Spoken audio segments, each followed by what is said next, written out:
Hey guys, welcome back to another video tutorial of Edufy India. So if you guys haven't subscribed yet to our YouTube channel, then please go to the subscription button and subscribe to our YouTube channel. And please follow us on these social platforms for free PDF notes, videos, doubt sessions and quizzes, etc. And the link for this is given in the description of this video. So now stay tuned. We are going to see another important type of life process, that is transportation, in our today's video lecture. We have seen in our previous lecture, that is blood transports food, oxygen and waste materials in our bodies in respiration part. So it requires some sort of a transportation system for carries these different materials across living organisms body. So let us see what is exactly this transportation. So, transportation is the process of movement of substances like food, oxygen, and waste materials in living organisms' body. So, transportation is basically nothing but a sort of system that helps to movement of substances in living organisms' body. So, in this video lecture, we are going to see transportation system in human transportation in human beings.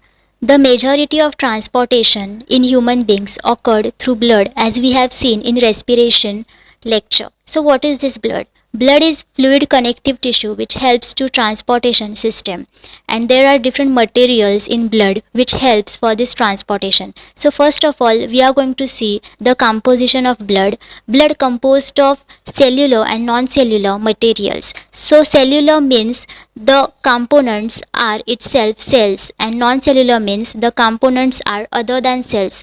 So basically they are fluids. So in cellular they are RBC, WBC and platelets, and in non-cellular they are plasma. So basically plasma transports carbon dioxide, food and other nitrogenous wastage in dissolved form, and oxygen is transported by the red blood cells and it is binded to hemoglobin, as we have seen in respiration. And blood can also transports different materials like salts to different parts of the body. So we thus need a pumping organ to push blood around the body, a network of tubes to reach all the tissues, and a system in place to ensure that this network can be repaired if damaged, and this is called as a pumping organ. And it is heart which is present in living organisms of the body. Human heart is a muscular organ because its functioning depending on the relaxation and contraction of chambers present within it. Human heart's size is equal to human fist. Now we are going to see different parts of human heart, because oxygen rich blood and deoxygenated blood should not be mixed with each other. Human heart has different chambers. So first of all we will see different chambers of human heart. So first is left atrium. The oxygen rich blood comes to this left atrium. Then it comes to this left ventricle.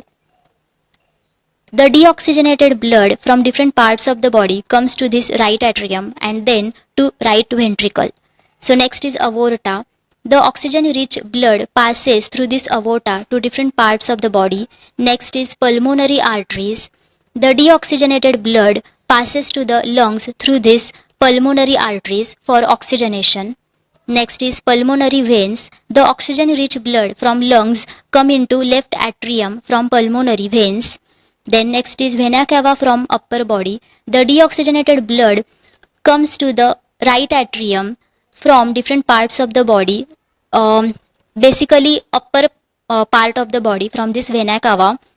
Next is vena cava from lower body. The deoxygenated blood from lower body parts comes into right atrium from this vena cava. Then next is septum, that is a dividing wall. It separates right and left part of the heart, because we know that the oxygenated blood and deoxygenated blood should not be mixed with each other. Now we will see how human heart works. So let's start.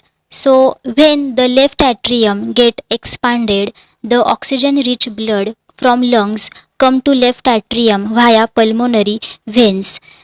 Then when the left atrium get contracted simultaneously, the left ventricle get relaxed and this O2 rich blood from the left atrium comes into left ventricle. Now next, when this left ventricle get contracted, the oxygen rich blood pumped into different parts of the body via aorta. Next, when the right atrium get expanded, the deoxygenated blood from body parts come to this via vena cava. Now when the right atrium gets contracted simultaneously, the right ventricle get relaxed and this deoxygenated blood comes into right ventricle. Then subsequently, when the right ventricle get contracted, the deoxygenated blood pumped into the lungs for oxygenation through pulmonary arteries. Now, as we have seen that the blood has to be pumped from ventricles to the different parts of the body, the muscles of the ventricles are thicker than the atria has, and also there are walls present between atria and ventricles, and these walls ensure that the blood cannot flow backward when the atria and ventricles contracted. So this is the working of our heart, and in this diagram you have seen that the red arrows shows you that the transportation of deoxygenated blood, and the brown arrows shows you that the transportation of oxygenated blood in our body. So this is the working of our heart. The separation of right side and the left side of the heart is useful to keep oxygenated and deoxygenated blood from mixing, and such separation allows a highly efficient supply of oxygen to the body, and this is useful in animals that have high energy needs such as birds and mammals and also humans, so which constantly use energy to maintain their body temperature. And so this is important to separate oxygen rich blood and deoxygenated rich blood, and so it requires highly efficient organ system. Now in this you can see that the blood goes through the heart twice, that is oxygen rich blood and as well as deoxygenated blood goes through the heart during each cycle of circulation, and so this is called as double circulation, and it occurs in human beings as well as other mammals and birds. In animals who do not need energy for maintaining their temperature, their maintenance of temperature depending mostly upon the environment. So such animals like amphibians or many reptiles have three-chambered hearts, and they can tolerate some mixing of the oxygenated and deoxygenated blood streams. So in this diagram you can see the three-chambered heart of frog, an amphibian. Now this is the two-chambered heart of fish. So fishes have only two chambers to their hearts, and the blood is pumped to the gills and then it is oxygenated in the gills and it passes directly to the rest of the body. So here the blood goes only once through the heart in the fish during one cycle of passage through the body. So here the double circulation does not occur like in humans. So here you can see one atrium and one ventricle. So it is two chambered heart. Now we are going to see the tubes, that is blood vessels, which helps to transport different materials through our body. So first of all it is arteries. So arteries are the vessels which carry blood away from the heart to various organs of the body. Since the blood emerges from the heart under high pressure, the arteries have thick and elastic walls. Now next is veins. Veins collect the blood from different organs and bring it back to the heart, and they do not need to thick walls because the blood is no longer under pressure. Instead they have valves that ensure that the blood flows only in one direction. So now on reaching an organ or tissue, the artery divides into smaller and smaller vessels to bring the blood in contact with all the individual cells. And these smaller vessels are called capillaries. And these capillaries have a wall which is equivalent to one cell thick. Now the exchange of material between the blood and surrounding cells takes place across this thin wall. The capillaries then join together to form veins that convey the blood away from the organ or tissue to the heart for the oxygenation.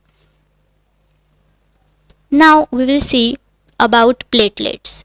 So what will happen when we will get injured? So there will be leakage in our blood system and it causes loss of blood, and also it causes loss of pressure which would reduce the efficiency of our transportation system. So it is very important for platelets to be in our body. So these platelets help to clot the blood at the site of injury, and hence it helps to continue the pumping system when any injury occurs in blood system.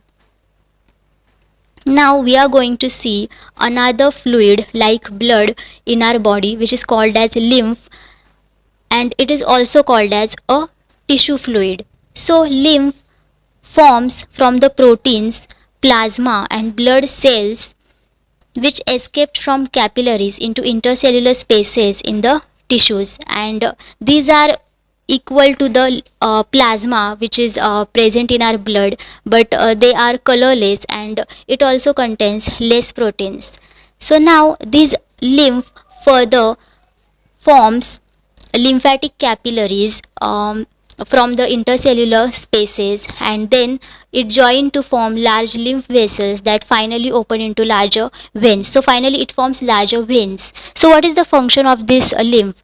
This lymph carries digested and absorbed fat from intestine into blood, as well as it drains excess fluid from extracellular spaces into the blood.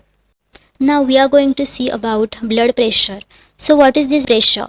So it is nothing but a force exerted by the blood against the walls of the artery, and it is measured by the instrument called as sphygmomanometer, and it is measured in the unit mm of Hg, that is mm of mercury. Now the pressure of blood inside artery during ventricular contraction is called as systolic pressure, and during ventricular relaxation it is diastolic pressure. So basically diastolic pressure is the pressure when the heart is at rest. Okay, so now we have seen that this pressure is much greater in arteries than in veins, because the arteries have to pump blood from the heart to the different organs of the body. Now the normal systolic pressure is 120 mm of Hg, and of diastolic it is 80 mm of Hg.